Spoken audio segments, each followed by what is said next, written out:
On va d'abord revenir sur la polémique Karim Benzema. Gérald Darmanin accuse le footballeur d'avoir des liens notoires avec les frères musulmans. Jean-Luc Mélenchon dénonce une diabolisation de l'international français. Qu'est-ce que vous en pensez, vous ?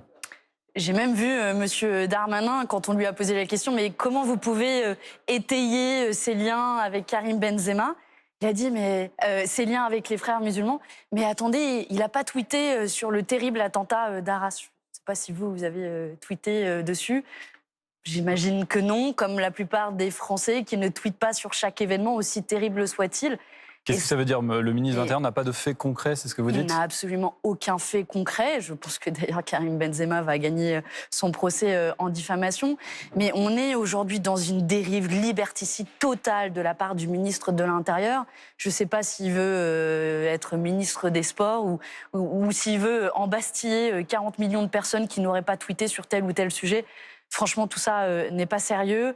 Et je pense que Gérald Darmanin se déshonore absolument complètement avec cette opération qui fait suite à...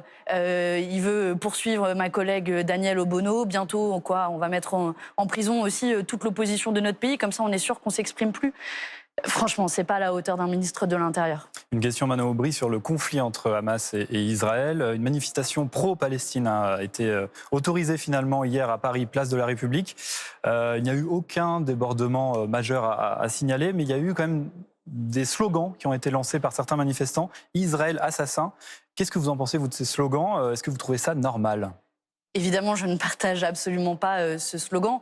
Mais je voudrais d'abord dire quand même, puisqu'on parlait de Gérald Darmanin, que si cette manifestation a finalement pu se dérouler, c'est parce qu'il y a eu une décision du Conseil d'État qui a contredit Gérald Darmanin, qui a voulu interdire toutes les manifestations en soutien à la Palestine. Là aussi, c'est une dérive liberticide de la part du ministre de l'Intérieur qui veut interdire aux gens d'exprimer une solidarité vis-à-vis d'un peuple. 2,5 millions de personnes. A été autorisée, mais c'est la première qui a été autorisée. Je ne sais pas si on mesure bien dans notre pays. Partout en Europe, il y a eu des manifestations qui se sont très bien déroulées. Alors oui, il y a toujours dans des manifestations des slogans que je ne partage pas. Vous les condamnez, Israël assassin, vous condamnez ces slogans ? Bien sûr. Et jamais vous m'entendrez le dire. Pour autant, est-ce que ça m'interdit d'afficher une solidarité vis-à-vis de 2,5 millions de personnes qui se retrouvent sous les bombes, qui se retrouvent pris au piège, sans eau, sans électricité, sans nourriture, et de la bande de Gaza qui est finalement une forme de prison à ciel ouvert? Demain, ça deviendra un cimetière si rien n'est fait pour un cessez-le-feu. Et c'est ce message. Et d'ailleurs, en parlant de cessez-le-feu et de message de la paix, il y a une grande mobilisation pour la paix qui est appelée par toute une série d'organisations, dont Intact, dont la CGT et d'autres, et la France Insoumise, ce dimanche à 14h. Ce sera l'occasion de véhiculer le seul message qui vaille en ce moment, qui est celui d'un cessez-le-feu. Justement, ça fait la transition avec l'amendement que vous avez défendu hier au Parlement européen pour un cessez-le-feu immédiat à Gaza. Il n'a pas été voté par la majorité présidentielle ou par encore les Républicains ou le Rassemblement national.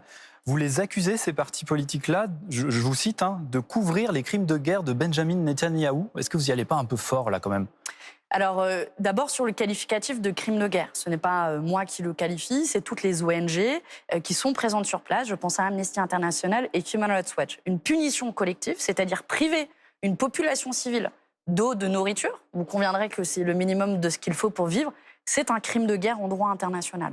Et donc, oui, aujourd'hui, donner un blanc-seing à Netanyahou pour continuer ces crimes de guerre, eh bien, c'est de facto une erreur terrible de la part du Parlement européen de ne pas appeler à la seule chose qui vaille de nouveau, c'est que les armes se taisent. C'est un cessez-le-feu. C'est le seul objectif que nous devrions avoir. Et rendez-vous bien compte, seuls 88 députés ont voté mon amendement. Je pense que c'est complètement irresponsable à l'heure où il y a plus de 3000 Palestiniens qui sont déjà morts sous les bombes de Netanyahou. Les Palestiniens, non, ne sont pas tous solidaires des crimes abjects du Hamas et n'ont rien fait pour mériter le sort face auquel ils se retrouvent à cause du gouvernement d'extrême droite d'Israël. Manon Aubry, un mot toujours sur le Hamas. Est-ce que vous êtes d'accord avec les propos tenus par Danielle Obono, votre collègue députée de la Nation? Est-ce qu'elle a eu raison de dire que c'est un mouvement de résistance?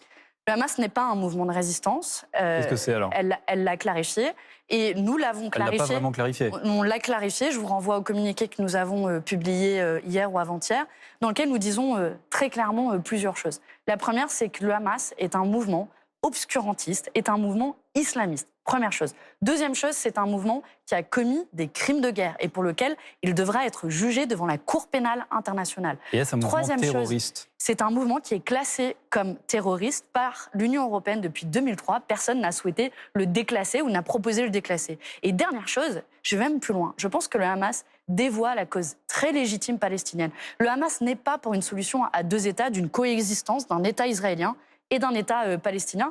Donc pour toutes ces raisons, non, le Hamas n'est pas un mouvement de résistance. Nous ne l'avons jamais soutenu. Et je pense pour autant que ça ne doit pas donner un blanc-seing à Netanyahou pour raser toute la bande de Gaza et toute la population palestinienne. On va revenir un peu sur la politique nationale, si vous le voulez bien, Manon Aubry. Il y a désormais 2 camps à la France insoumise. J'imagine que vous allez démentir ça, mais il y a quand même 2 camps qui se mettent en place.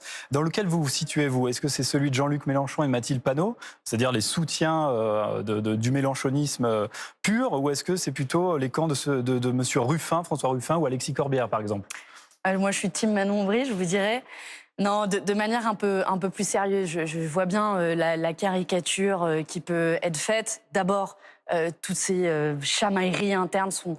Elles existent. Je pense pas à la hauteur des drames que l'on discute à l'heure actuelle, à la fois à l'échelon international. Je veux dire, Elisabeth Borne vient de présenter son dernier 49.3 pour avoir le budget le plus austéritaire de l'histoire de la Ve République. Et la France insoumise parle d'une même voix contre ce budget austéritaire. Donc, qu'il y ait des discussions internes, c'est normal. Nous sommes un mouvement politique, démocratique. C'est plus que des discussions internes, c'est des règlements de compte en interne. Des règlements de compte. Vous voyez, un règlement de compte en mode hockey choral.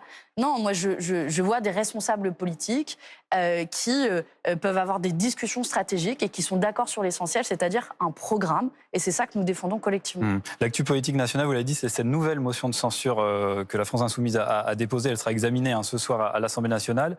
Et elle n'est pas soutenue par l'ensemble de vos alliés de la NUPES. Par exemple, le Parti socialiste qui a décidé de boycotter cette initiative de votre mouvement politique. Est-ce que vous les comprenez ?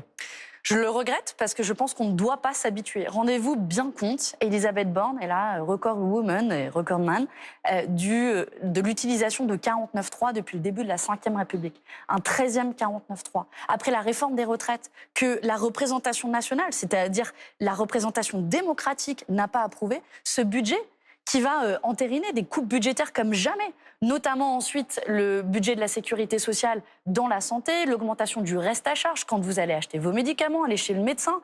Donc on va faire payer les cadeaux aux plus riches, aux plus pauvres de notre pays, à l'heure où l'inflation arrive à un niveau record. Eh bien oui, nous nous habituerons jamais au 49.3 et nous déposerons systématiquement une motion de censure à chaque fois que le gouvernement voudra se passer de l'avis de la représentation nationale parce qu'ils savent qu'ils sont minoritaires.